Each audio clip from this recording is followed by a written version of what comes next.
Estamos de volta aqui, que bom podermos juntos compartilhar esse momento tão especial do culto de adoração ao nosso Deus. Que bom foi a Escola Sabatina, não é verdade? Nós tivemos aí os momentos das crianças, os momentos do estudo da lição da Escola Sabatina dos adultos. Tivemos muito louvor aqui e esse é o momento de nós abrirmos a Bíblia. Eu quero convidar você a pegar a sua Bíblia aí na sua sala, na cozinha, no quarto, aonde você está assistindo, mesmo que você esteja aí com um aparelho, não é, de celular, que você pegue a sua Bíblia para que você possa ir anotando também e quem sabe tirando algumas lições importantes. Antes de nós lermos o texto, eu quero apenas que você abra no livro de Hebreus. Hoje nós vamos estudar um pouquinho sobre o tratamento desse vírus que nós vimos semana passada, que é o pecado. O pecado contaminou o universo. E nós vimos que essa contaminação ela se estendeu de maneira muito ampla aqui no nosso planeta. E praticamente hoje nós temos esse planeta contaminado de todos os demais planetas do universo, de acordo com as Escrituras Sagradas. E eu quero convidar você agora a pensar um pouquinho como que Deus estabeleceu o tratamento. E logo mais, na sequência da série, nós vamos ver a vacina e a cura. Mas qual é o tratamento para que a gente possa se libertar desse mal tão terrível, desse vírus tão terrível que é o pecado? O livro de Hebreus, e você já deve ter aberto aí, ele tem algumas características importantes. E você vai ver que eu vou falar o tempo todo de que o autor desse livro é Paulo. E para que você possa entender por que eu vou falar isso, eu quero fazer algumas explicações aí. Então, existe muita gente que acha que Hebreus não foi escrito por Paulo. E eu anotei pelo menos 3 razões. A primeira razão é que o nome de Paulo não aparece nesse livro. Essa é a primeira razão. E normalmente nas suas cartas ele coloca o seu nome, não é? Endereçando alguém. A segunda razão, porque alguns creem que Paulo não é autor desse livro, é porque há um aparente conhecimento de segunda mão do Evangelho. Isso você pode ver no capítulo 2, no verso 3. E também uma terceira razão é a gramática, o estilo, o grego que ele usa, me parece ser diferente, não é, dos demais livros que ele escreveu. Só que nós precisamos entender uma coisa. Tem algo muito importante aqui em Hebreus que faz com que a gente entenda um pouquinho melhor o porquê dessa diferença. Os estudiosos creem que Hebreus não é um livro, mas é um sermão, uma homilia. E isso já ajuda a compreender a diferença que existem com as demais epístolas de Paulo. Mas não é só isso. Eu vou dar algumas razões mais importantes ainda. Mas se, na realidade, esse livro, na realidade, não foi escrito com a mesma estrutura das demais epístolas, significa então que existe uma razão da diferença, porque um sermão, ele é escrito de forma diferente de um livro. E toda a estrutura de Hebreus, ele vem numa forma de sermão. Agora, existem algumas coisas importantes aí. E eu vou pedir para que coloque na tela, existe um documento muito importante que a arqueologia nos ajuda a fortalecer a autoria de Paulo. E vai ser colocado aí na tela então esse documento, para que a gente possa entender, que é chamado o pergaminho P46. O P46, ele é um documento muito importante. Por quê? Esse pergaminho, ele traz algumas características aí. Você está vendo na tela, datado do ano 75 ao ano 200 depois de Cristo. E nós vemos que existem algumas coisas importantes nesse pergaminho. Eu vou pedir para que coloque a próxima tela. A próxima tela apresenta então o conteúdo desse pergaminho. Foi encontrado esse pergaminho com vários livros de Paulo. E você vê aí Romanos, você vê aí Coríntios, você vê aí Gálatas. E você vê também o quê? Hebreus. Hebreus também entra aí.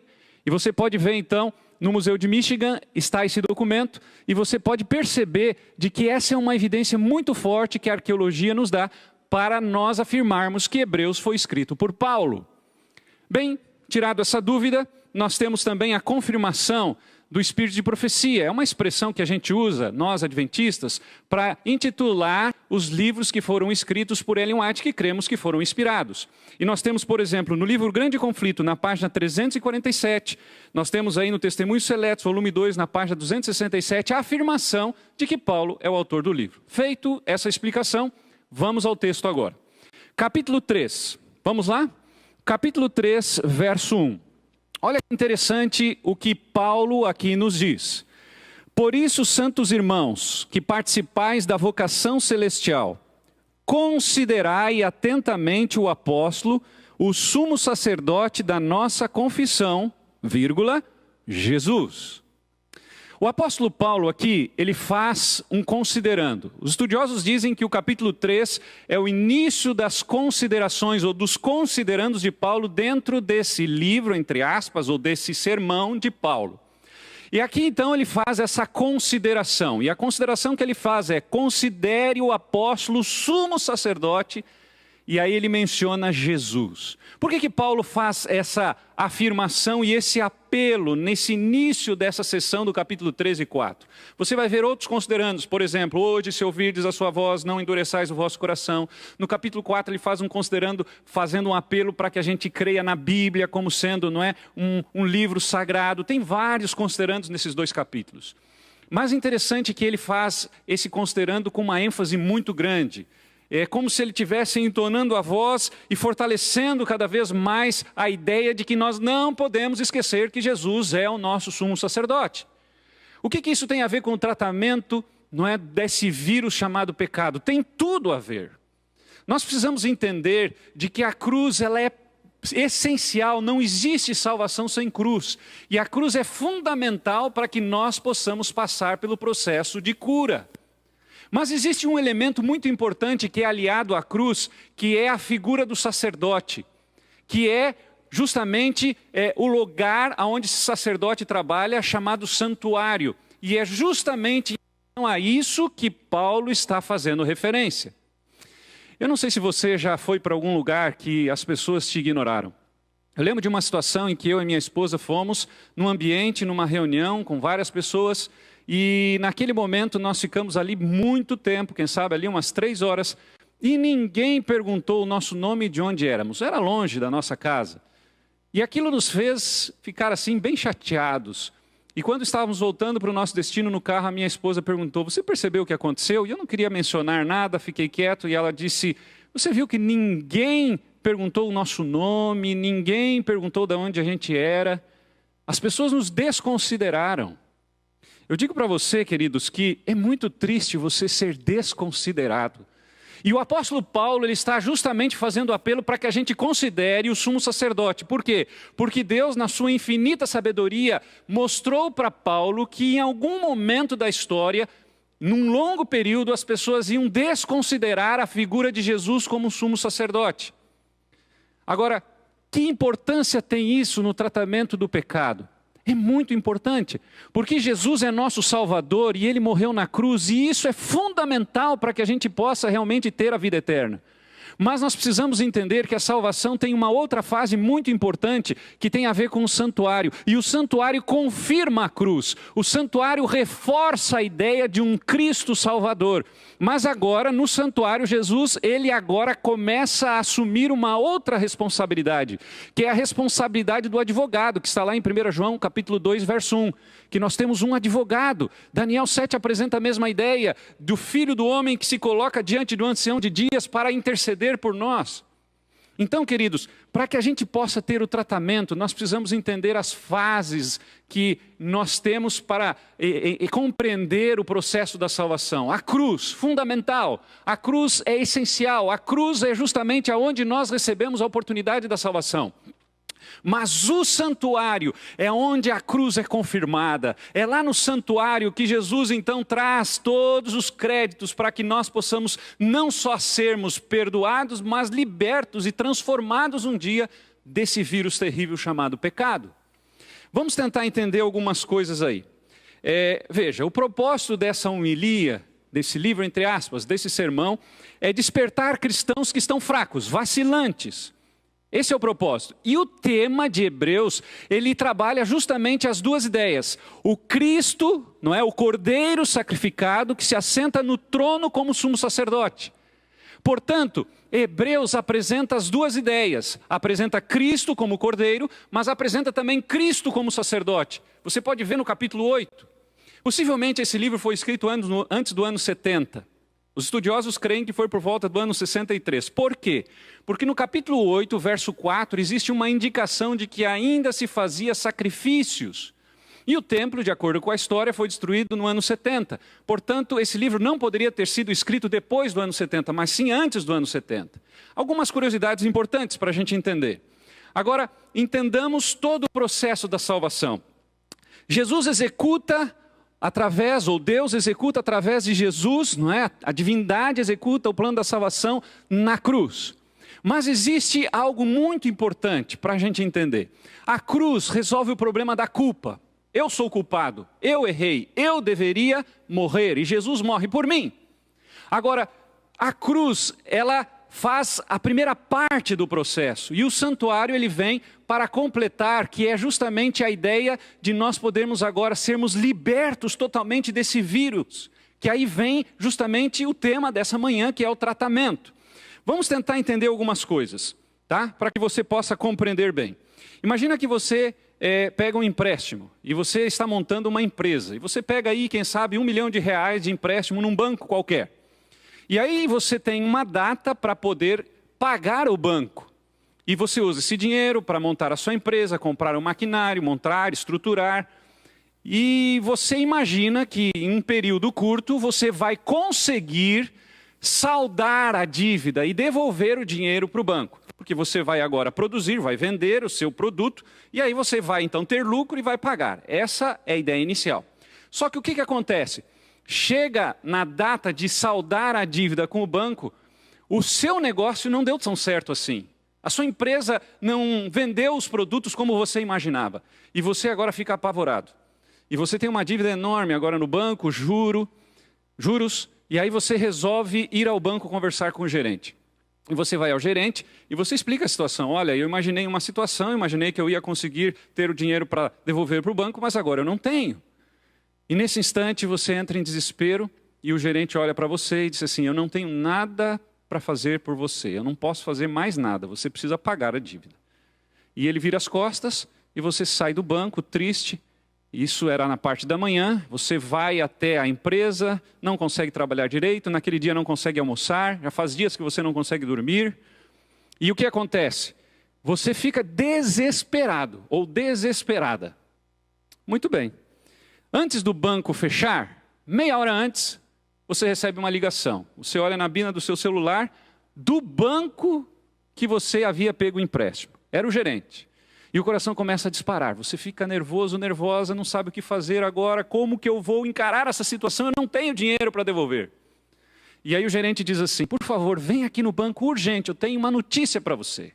Na realidade, são duas notícias. E aí você sai correndo para o banco, chega no banco, e lá está o gerente na mesma mesa, no mesmo lugar, e você se assenta em frente à mesa e começa a conversar, e o gerente agora com uma fisionomia totalmente diferente, mais leve, sorridente, e ele diz assim, eu tenho duas notícias muito importantes e excelentes para você. A primeira notícia é o seguinte, alguém que se diz seu amigo, veio aqui e pagou a dívida que você tinha com o banco. E aí você olha para ele e não consegue acreditar. Como assim? Quem foi? Era muito alto a dívida. Não é possível. E o gerente então diz, não, foi isso que aconteceu. Imagina essa situação. Espero que você esteja acreditando aí do outro lado. E aí o que aconteceu? Você olha e diz assim, não, mas não como isso? Não, aconteceu, você não deve mais nada. E o gerente olha para você e diz assim, e tem uma segunda notícia. Essa pessoa depositou milhões na tua conta. Você está rindo aí do outro lado? Mas eu quero dizer para você que isso aconteceu com você. É isso mesmo. Você que está rindo aí. Essa história aconteceu com você. Eu contei essa ilustração para que você entenda mais ou menos o que é o plano da salvação. O plano da salvação é mais ou menos essa história. Eu e você devíamos uma quantidade enorme, Jesus veio e paga a dívida que era minha, morre no meu lugar. Mas não bastasse isso, Jesus no mesmo dia, lá no Calvário, que morreu por mim, é como se ele tivesse depositado inúmeros créditos no banco do céu, no santuário celestial. A Bíblia diz que existe um santuário celestial, Hebreus capítulo 8 apresenta isso de maneira muito clara. E aí entra a figura do sumo sacerdote. E é como se agora, além de eu não ter mais a dívida, eu aceito o sangue de Jesus no meu lugar, eu passo a ter agora também créditos no santuário celestial. E esses créditos vieram da conta de Jesus. É como se fosse feito um TED, um DOC, um depósito, uma transferência. E ele transfere agora para a minha conta. Só que tem um problema, tem muita gente que não usa esse crédito. E hoje eu quero falar justamente sobre os meios do tratamento que Deus nos dá, o caminho para a gente se curar desse pecado terrível. Tem muita gente que não usa. Então, qual é o caminho? Existe um texto aí que vai ir para a tela, de 1 João capítulo 1, verso 9. 1 João 1, 9 diz assim: se confessarmos os nossos pecados, Ele é fiel e justo para nos perdoar e nos purificar. Existe um outro texto de Atos capítulo 2, verso 38, que também é a chave para que a gente possa entender bem esse processo de restauração, de tratamento em relação ao vírus do pecado. E olha o que diz aí Atos capítulo 2, verso 38. E diz assim: respondeu-lhes Pedro: arrependei-vos e cada um de vós seja batizado em nome de Jesus Cristo para a remissão dos vossos pecados. Olha aí o tratamento. E recebereis o dom do Espírito Santo. Você está entendendo? Quando você tem créditos no banco, você tem dinheiro no banco, o que você precisa para você usar esse dinheiro, para você sacar esse dinheiro? Você precisa de um cartão e você precisa de uma senha, se você quiser sacar o dinheiro no banco 24 horas ou no caixa eletrônico. Então imagine você que esses dois textos, eles representam o cartão e representam a senha. Então vamos pegar o exemplo da confissão. É como se a confissão, não é, dos pecados para Deus, não para homens, como diz 1 Timóteo 2,5, só existe um intercessor entre nós e Deus, é Jesus, não é homem, não é pastor, não é padre, não é ninguém, é somente Jesus. É como se você agora então confessasse os seus pecados para Deus usando o cartão e você se arrependesse, e o arrependimento é como se fosse a senha. No momento em que você confessa, no momento que eu confesso e me arrependo, o que acontece? Eu recebo os créditos lá na conta do santuário celestial. Eu estou usando um exemplo, tá bom? É só para você tentar entender o que acontece. Por que Paulo está dizendo assim no capítulo 3, verso 1? Considerai atentamente o apóstolo da nossa confissão, Jesus. Por que ele faz essa ênfase? Não é? Por quê? Porque tem muita gente que tem créditos, muitos créditos no céu e não usa, porque não confessa os pecados e não se arrepende. Então, não tem outra maneira da gente ser curado desse pecado terrível, desse vírus terrível, a não ser através do arrependimento e da confissão. Então, no momento em que eu me arrependo e eu confesso os pecados, eu recebo esses créditos da conta de Jesus para minha conta. É claro que isso aqui é uma ilustração. E aí o que acontece? Eu tenho a oportunidade de, através do sangue de Jesus na cruz do Calvário, através do sacrifício de Jesus, ter a oportunidade não só de ser liberto da culpa, porque eu sou o culpado, mas também eu tenho a oportunidade de ser restaurado por ocasião da volta de Jesus, conforme a Bíblia apresenta. Aqueles que estarão vivos serão transformados num abrir e fechar de olhos, e aqueles que morreram ressuscitarão incorruptíveis. É o que diz 1 Coríntios capítulo 15, 51 e 52. Então, queridos, nós precisamos entender esse processo. A cruz é fundamental, mas o santuário também. E é por isso que Paulo diz: considerai atentamente o sumo sacerdote, Jesus. Por quê? Porque cruz e santuário, eles se unem, eles se fundem. A cruz tem um papel fundamental, o santuário tem outro papel fundamental. E o plano da salvação é estabelecido nessas duas fases muito importantes. E quem é o centro? Jesus. Jesus morre por você e por mim na cruz do Calvário. Jesus é o nosso advogado diante de Deus Pai, que está julgando. Correto? Então, veja que coisa interessante. E Paulo foi inspirado por Deus para dizer assim: avisa o povo que vai chegar um momento que eles vão esquecer dessa outra fase, que é tão importante quanto a primeira. As duas são essenciais e é necessário arrependimento, é necessário confissão. Eu vou contar um outro exemplo para tentar ajustar aqui e fazer você entender melhor. Imagina que existem dois irmãos que são gêmeos, univitelinos. Sabe o que é univitelino? Aquele que nasce da mesma bolsa. Consequentemente, eles são quase iguais, são semelhantes. Rosto, jeito, fala, timbre de voz. Imagina dois irmãos univitelinos dessa maneira. Eles crescem, um se torna uma pessoa do bem, família bem ordenada, trabalhador, ajuda a comunidade, um bom cristão. E outro se torna um bandido, um ladrão de banco, um assaltante de banco. Muito bem, essa é uma ilustração para você tentar entender o que está acontecendo. Agora passa o tempo vai passando, né? E aí então aquele que assalta banco é preso. E ele vai para a cadeia. E fica ali 1 ano, 2 anos, 3 anos, 5 anos. E chega uma hora que ele não aguenta mais ver o sol quadrado. E ele quer sair, e ele manda uma mensagem para o seu irmão e faz uma proposta. Eu sei que isso é impossível, mas eu estou dando essa ilustração para você tentar entender. E ele diz assim, mano, eu não aguento mais ficar na cadeia. E eu gostaria que você ficasse no meu lugar pelo menos por um mês. E aí eu vou poder ficar um mês fora, vou desaparecer, e aí daí você vai me dar essa oportunidade de eu poder reviver um pouco. Eu sei que isso não é possível, mas imagina que fosse. E o irmão que é bondoso se compadece do irmão bandido e diz, tá bom. No dia da visita a gente troca de roupa e eu fico no teu lugar e você sai. E aí então, aquele que é do bem fica e o que é do mal sai. Eu vou te fazer uma pergunta. Aquele que saiu, ele deixou de ser mal? Eu parece que estou vendo você dizer que não, né? É isso mesmo. Ele continua sendo mal, mesmo estando longe da cadeia. O que Jesus fez com a gente foi mais ou menos isso. Quem é o bandido da história? Sou eu, é você, com todo respeito. Nós é que deveríamos estar presos, nós é que deveríamos estar pagando pelo pecado que cometemos. Mas Jesus, ele fica no nosso lugar e ele nos dá a oportunidade de sermos libertos do vírus do pecado. Mas esse tratamento só é possível se nós aceitarmos o sacrifício de Jesus na cruz do Calvário e aceitarmos também a intercessão de Jesus como nosso sumo sacerdote no santuário celestial. É mais ou menos assim, a gente tem uma discussão, briga com a esposa, a panela voa, eu acho que isso não acontece na sua casa, né? Espero que não, mas vamos imaginar também. E aí o que acontece? Você se arrepende e aí antes de dormir você pede perdão para a esposa, pede perdão para Deus. Como se Jesus fosse diante de Deus Pai e dissesse, olha, Pai, pode colocar os créditos que eu depositei na conta dele na cruz do Calvário. Pode colocar, porque eu morri por ele. Ele não vale muita coisa, porque está sempre brigando, sempre discutindo. Estou falando se fosse eu, tá?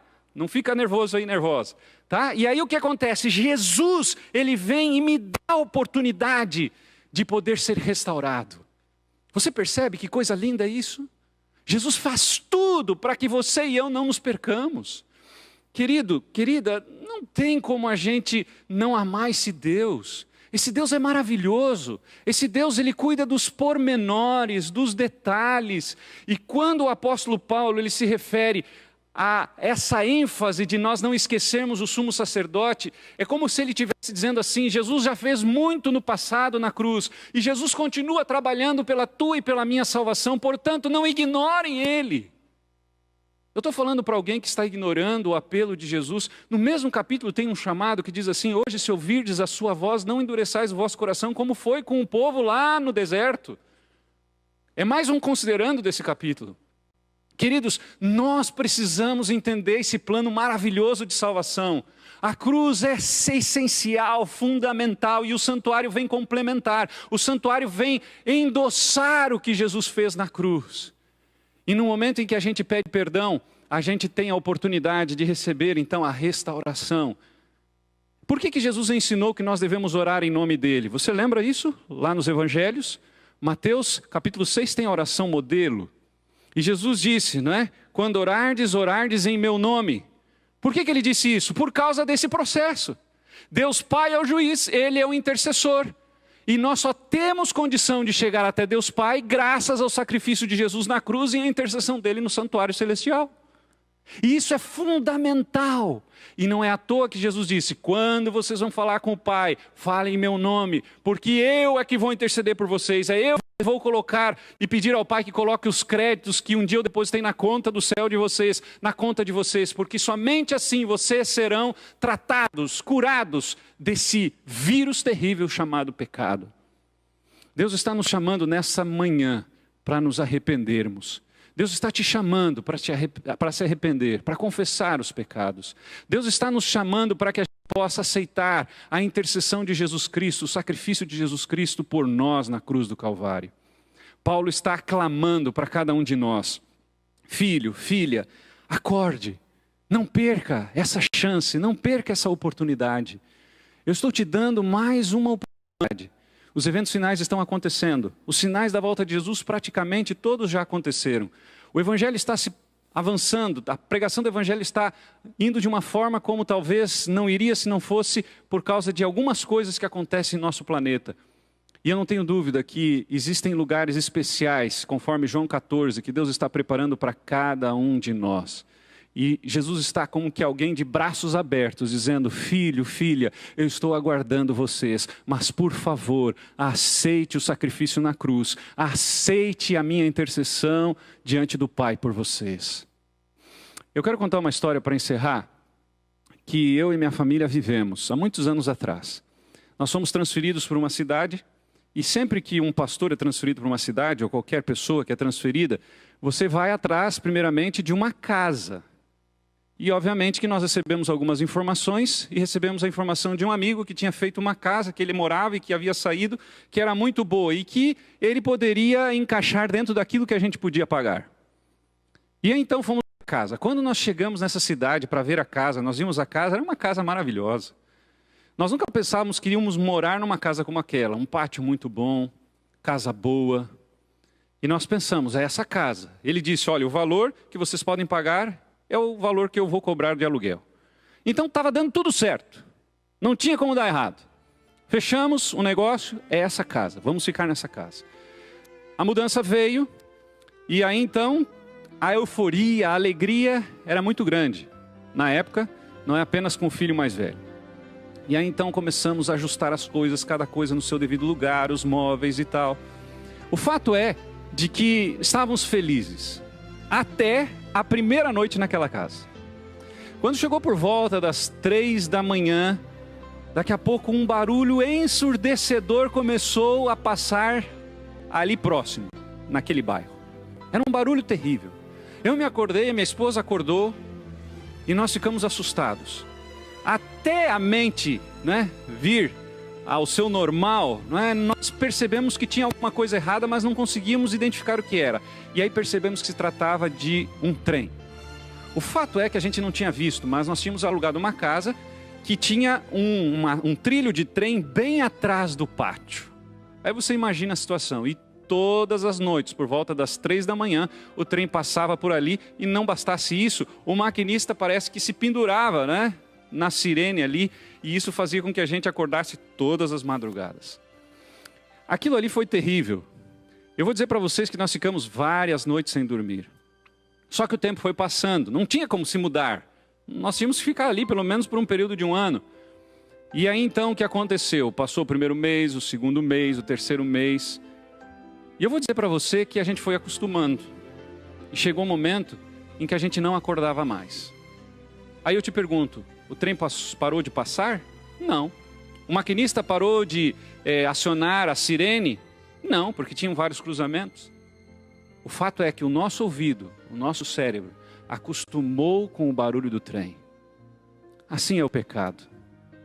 Sabe que eu estava pregando esses dias próximo dessa cidade, e aí eu encontrei um dos maquinistas que trabalhava, e ele me disse: pastor, eu trabalhava nessa linha.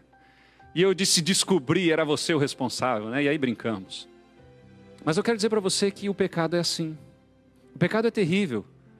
Você comete uma vez, você fica impactado, repete, já não fica tanto, e vai, e vai, e vai, e vai, e vai, até que você não ouve mais a voz do Espírito Santo. João capítulo 16, verso 8 diz que o Espírito Santo vai nos convencer do pecado, da justiça e do juízo. E Ele está trabalhando com você e comigo, para que a gente possa usar o cartão e a senha, o arrependimento e a confissão. Jesus já fez de tudo e está trabalhando por nós, para que ninguém se perca e todos tenham a vida eterna. Agora, a pergunta é: você aceita o sacrifício de Jesus? Você aceita a intercessão de Jesus no santuário celestial? Você ama esse Deus a ponto de dizer, como Paulo disse: logo não vivo mais eu, mas Cristo vive em mim? O apóstolo Paulo está como alguém desesperado. Considerem o sumo sacerdote. Por favor, entendam que a cruz é fundamental, mas existe um outro processo importante também que está acontecendo no santuário celestial. Considerem. Paulo está quase que clamando, não dá para ver a entonação de voz, mas fica claro nas palavras. Considerem o apóstolo, o sumo sacerdote Jesus Cristo. Jesus está trabalhando por você e por mim, morreu na cruz e agora intercede por nós diante do Pai. Você quer ver a face de Jesus? Você quer ver o rosto de Jesus um dia?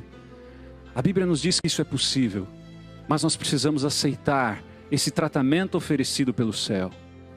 Eu vou convidar a Karen para que venha cantar agora. E enquanto ela canta, eu vou estar orando por você e pedindo para que Deus toque no teu coração. E como nós fazemos sempre aqui, eu quero pedir que você tome uma decisão aí na sua casa. Se você quiser levantar a mão, levante. Se você quiser levantar na frente da TV, na frente do telefone, na frente do smartphone, seja lá do que for, computador, levante. Porque eu não vou saber aqui, ninguém que está aqui no programa vai saber, mas Deus vai saber. É importante a gente ter atitude diante do chamado de Deus. E às vezes o simples levantar traz uma alegria tremenda para Deus, porque está mostrando que você tem o desejo de ser transformado pelo sangue expiatório de Jesus Cristo.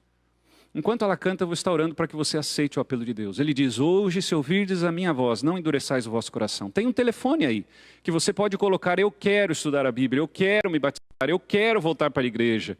E você pode entrar em contato. Nós temos um pastor Jesuel, que cuida desse telefone. E ele vai entrar em contato ou vai mandar para o seu pastor mais próximo, para que você possa ser atendido, seja de maneira virtual ou daqui a pouco, quando os cultos voltarem, numa visita. Mas Deus está te chamando para que eu e você possamos nos arrepender e confessar os nossos pecados. Se esse é o seu desejo, enquanto a Karen canta, você vai ter oportunidade para isso.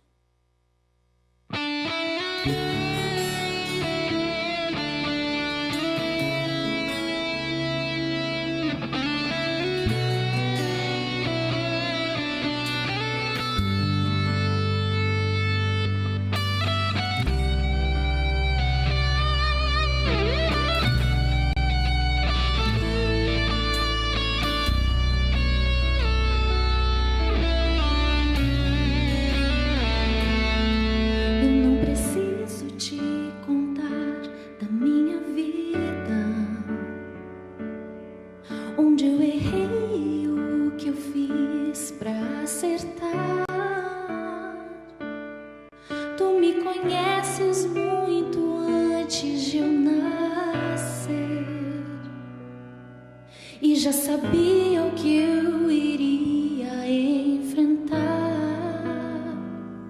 Oh Pai, eu quero confessar meu sofrimento. Preciso tanto estar ao lado do Senhor, pois minha vida não tem sido um bom exemplo. Me ajude agora, me renova em teu amor. Perdido estou, sozinho eu sei que nada sou. Minha alma chora ao ouvir a tua voz. Quero voltar e sua face contemplar, sentir de novo tua mão ao meu redor, pois o teu sangue derramado lá na cruz me purifica, ressuscita o meu ser. Me entrego a ti, Senhor, escuta o meu clamor.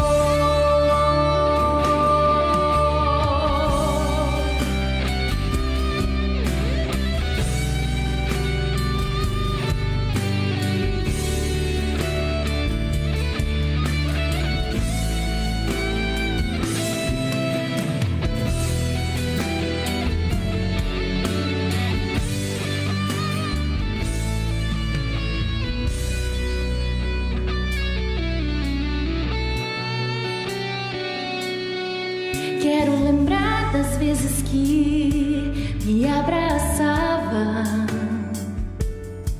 quando cantava para eu poder dormir, sentir de novo a segurança de teus braços, em tua palavra novamente refletir. Fechar meus olhos pra buscar a tua face e o Santo Espírito que ronda o meu viver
Existe uma característica interessante em Hebreus. Hebreus tem 30 citações do Antigo Testamento. E existe também cerca de 70 referências do Antigo Testamento em Hebreus. Por que eu estou falando isso? Porque Hebreus confirma o Antigo Testamento. Todo o Novo Testamento confirma o Antigo, porque é repleto de citações do Antigo Testamento, e foi por isso que Jesus disse em Mateus 5,17 que não veio destruir a lei, mas veio cumprir. É por isso que Paulo mesmo diz em 2 Timóteo 3,16 que toda a Escritura é inspirada por Deus. Hebreus confirma o Antigo Testamento, 30 citações, 70 referências. Eu estou dizendo isso para ilustrar que o santuário confirma a cruz. O santuário, ele vem complementar, mas vem confirmar que o sangue de Jesus realmente é importante. E graças ao sangue de Jesus, você e eu podemos ter a redenção. Você e eu podemos ser transformados um dia pelo poder do nosso Deus bondoso e salvador. Deus está nos chamando nessa hora, querido amigo e amiga que está nos assistindo. Jesus está fazendo todo o esforço para que ninguém se perca, mas para que todos tenham a vida eterna. Pedro diz que ele não retarda a sua vinda como alguns estão acreditando, mas na realidade ele está simplesmente te dando oportunidade para que mais pessoas se arrependam. E você está tendo mais uma chance nessa manhã. Mais uma oportunidade para se arrepender, para confessar os pecados. Mais uma oportunidade para buscar esse Deus que morreu na cruz. O homem, Deus homem que morreu na cruz. O nosso Deus que intercede por nós e nos dá a oportunidade de restauração. Você está disposto a aceitar o sacrifício de Jesus? Esse é o momento de você entregar sua vida completamente. Esse é o momento de você entregar todo o seu ser a esse Criador e mantenedor. Eu quero orar com você nesse instante. E eu vou pedir para que Deus abençoe você. Para que Deus te dê paz. Para que Deus te dê segurança. E para que diante de tudo que estamos vivendo, você possa ser a pessoa mais otimista possível, porque você confia na promessa de um Deus que nos mantém. Vamos orar? Querido bom Pai, nesse instante eu quero entregar essa pessoa que está aí, necessitada de voltar para a igreja. Essa pessoa que está aí agora, entrando em contato com a Tua palavra, através desse link que foi enviado por um vizinho e por um amigo. Eu quero interceder, Pai, por este pai, esse chefe de família que talvez perdeu o emprego. Eu quero interceder por essa mãe que está desesperada por causa do filho que está longe dos caminhos de Deus. Eu quero interceder por esse filho que não consegue se livrar das drogas. Pai, eu quero interceder também e pedir para que o Senhor abençoe essa pessoa que está desesperada por causa da depressão, por causa da solidão ou por causa de uma doença que está acometendo a sua vida. Pai, por favor, através do sacrifício de Jesus na cruz do Calvário e através da intercessão de Jesus do santuário celestial, nos perdoe. Nos dê a oportunidade de restauração. Nos dê a oportunidade de uma nova vida em Cristo Jesus. E assim como Paulo disse que nós devemos considerar o sumo sacerdote, o apóstolo Jesus Cristo, que nós possamos experimentar esse tratamento, essa cura em relação ao pecado em nossa vida. Abençoe a cada um. Faça com que possamos ter uma atitude e não apenas uma decisão. É o que nós pedimos em nome de Jesus. Amém, Senhor.